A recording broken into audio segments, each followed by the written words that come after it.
Warzone 1.0 was, in my opinion, the best casual battle royale to hit the market, and I believe that was true throughout its life cycle. Up until its release, battle royales had some really frustrating pain points that made it so the average casual normal player not enjoy them as much as other traditional shooters. If Apex was innovative when it came out, Warzone, dare I say, was top tier as well, for a different set of reasons. So in today's video, I want to discuss Warzone 2.0 and really just see if this observation holds true. My name is Flame078, the normal gamer, here to discuss gaming from the average perspective. So without further ado, let's talk Warzone 2.0.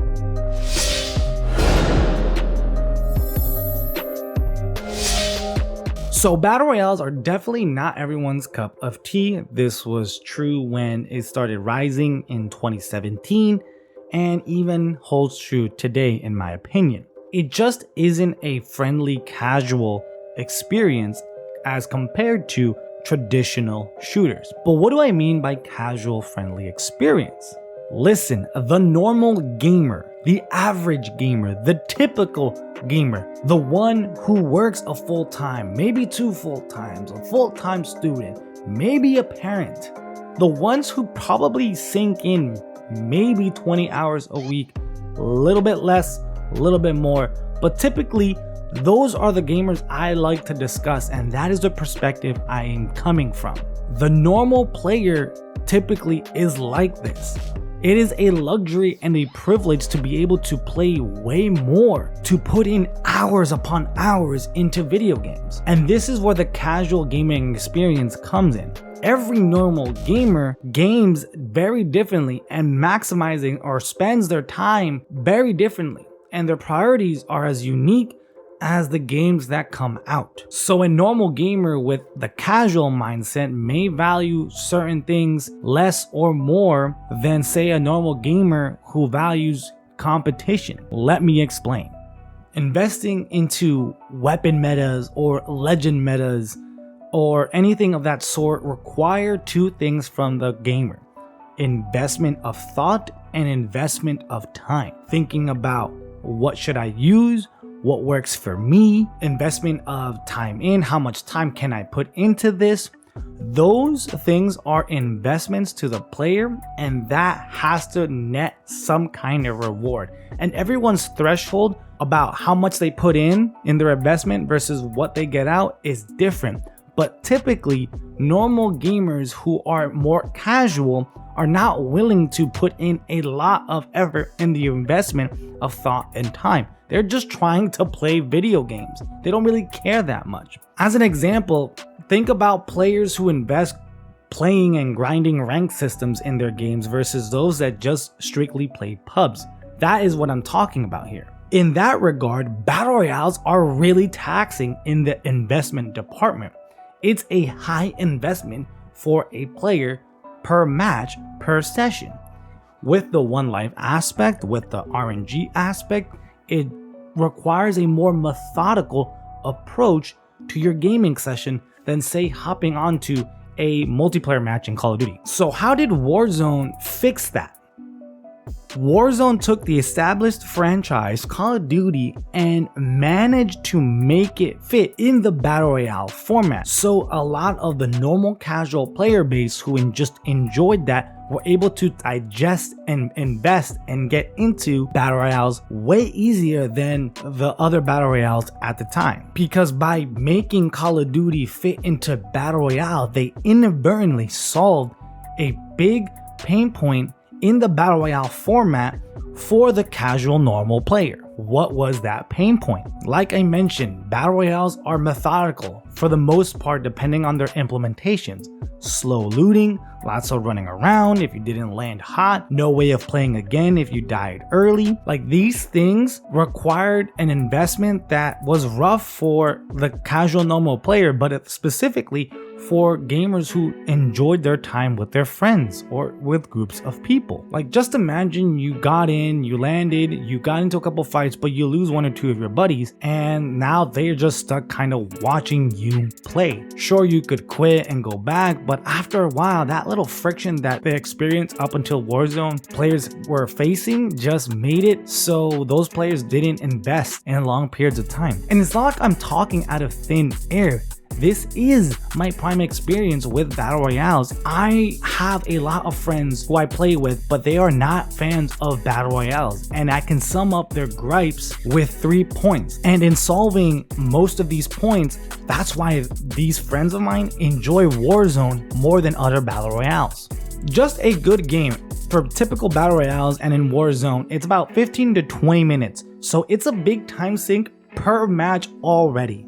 On top of, in that match, you're kind of playing slow because that is the best way to extend your potential fun in a match, because unless you're mechanically gifted and don't not good at the hot dropping part, that's kind of what you're forced to do. And that passive slow playstyle isn't helped with the one life aspect, which really diminishes the promotion of aggressive playstyles, because there was a lot more risk than reward for, say, the typical player. Apex Legends did the innovative thing by doing the respawn beacon system and solving the one life pain point, but Apex still suffers from the other 2 points. Warzone 1.0 solved the other aspects for the most part. Sure, a good Warzone game could still be 15 to 20 minutes, but those 15 to 20 minutes are filled with a lot of fun, have the potential to have a lot of fun, because there's a lot of engaging elements for the player that they can do throughout the match that makes it that much more satisfying to get to endgame. The player becomes a lot more active. If you die, the gulag system gives you, the player, the chance for you to control when you come back. But then the fallback to that is, well, your teammates can still buy you back. You can have your friends work towards getting you back by grabbing cash and getting to a buyback station as many times as possible, as long as that buyback station was available. So just like Apex, turning the one life aspect to many and making it a little bit more casual friendly. And getting cash was a lot of fun because you had 3 different types of ways to get it. 3 types of contracts that fulfilled very niche things that happen in battle royales, and just put them all together. You want to fight, you want to just get that itch on, get bounties. You want to work on positioning and get endgame stuff, do recons. But the fun thing about the recon stuff is it made you a target while doing those contracts. So even if you're sitting around a little bit and doing that, you could have the potential to still fight, making it engaging, making it active. And if you just wanted to get good gear, do the scavengers. But all of them led up to, I think, which is the coolest thing, the loadout. All that cash you can get from these contracts allowed you to get loadouts, simplifying the need of gear management, inventory management, and making it like, okay, I'm already used to these guns, let's go, let's slay. And you may think, well, there is investment and time needed to work on your loadouts and stuff, but think about it. Most players are used to that already because of their multiplayer experience. So it wasn't an additional thing you had to learn on top of everything else. It was actually really simple. Simply put, Warzone was Call of Duty with a splash of battle royale, and it created an easygoing, casual experience that was more friendly to the normal casual player because it allowed players to feel way more active in their matches than the other battle royale titles at the time. So how does Warzone 2.0 hold up in that regard? Well, I think it still holds up pretty well. It's still a really fun, normal, casual experience. I know the Warzone and Call of Duty community is kind of torn about this, but listen to me. Everything I said about Warzone 1.0 applies here in 2.0. The only thing that maybe is questionable is the statement that I ended with before. Call of Duty with a sprinkle of Battle Royale. Warzone 2.0 does feel more like a traditional Battle Royale, but that's only because they eliminated some of the things, but it still feels really much like Call of Duty. Yes, the loadouts are not easily accessible. I think I only got my loadout once in the time I've been playing, versus being able to get my loadout pretty much within the first 5 minutes of every Warzone 1.0 match. So sure, that's different, but it's not a problem to me. I'm used to playing with floor loot because of my experience with other battle royales. I'm not invested in Call of Duty multiplayer. I'm not invested in the loadout system. And I'm kind of happy that, you know, it's a little bit rarer because I feel like I have more of a fair footing than those who come from that. Versus before, I think the downside was that non-Call of Duty players going into Warzone 1 kind of had to like catch up because they weren't invested in multiplayer, so they kind of had to do double duty. So for me as a non-Call of Duty person, I like that change. You can still do contracts, you can still move around and feel like you're not playing running and looting simulator. I mean, yes, the map is still big and it's going to happen. That's just a tendency that is the case for any battle royale, but it's way more engaging and way more active than, say, Apex Legends. Just the plethora of modes available. I personally enjoy playing Warzone in third person, but Unhinged is a lot of fun too. So there's a lot of things that you can go into casually that make it digestible and fun for the normal player. Very much different so than, say, Fortnite or Apex Legends. It allows people who are not a fan of battle royales to get into battle royales and play battle royales without kind of the pain points that traditionally come from them. Listen, I just think it's more rewarding to casually go into Warzone than it is Apex Legends. It is a way better casual experience because not only do I have a plethora of modes to play, I don't have to really worry too much about investing a lot of time or thought into it. I can just play and have fun. Apex and other battle royales still have this kind of heavy toll on thinking about gear, backpack management, metas, trying hard because of SBMM versus, you know, Warzone. I really don't feel that as of yet in my time playing.